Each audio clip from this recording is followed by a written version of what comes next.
Today I'm going to show you how to work the double slip stitch. This is a great stitch for ribbing on a hat. To begin, I started with a chain of 11, and then I've been working 10 stitches across. You do not count your turning chain when working this stitch. So to begin, I've already started with my chain 1.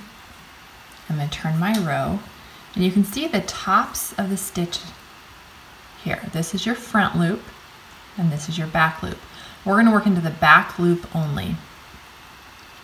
So you're going to yarn over, insert your hook into that back loop, and then you're going to pull up a stitch, or pull up a loop, and then take that same loop and pull it through the other 2 loops on your hook. And that is the double slip stitch. So again, yarn over, insert into the back loop only, pull up a loop, and then continue to pull that loop through the remaining 2 loops on your hook. Yarn over, insert into the back loop only, pull up a loop, take that same loop through the next 2 stitches, or 2 loops on your hook. Yarn over, back loop only, pull up a loop, and then continue to pull through the 2 loops on your hook. We're going to work this all the way across. Just make sure you're going through only the back loop of those stitches. Yarn over, whoops, yarn over, back loop only, pull up a loop, same loop goes through the next 2.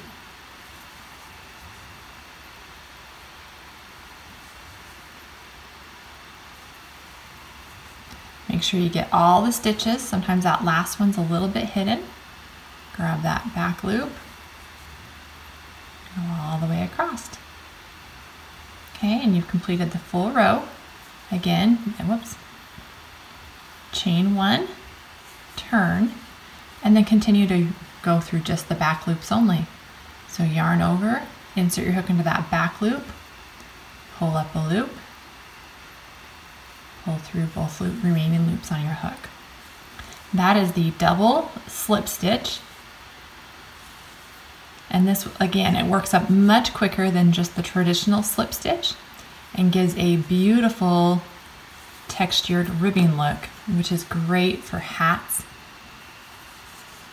or arm sleeves on sweaters or anything like that. So I hope you found that helpful and enjoyed the tutorial.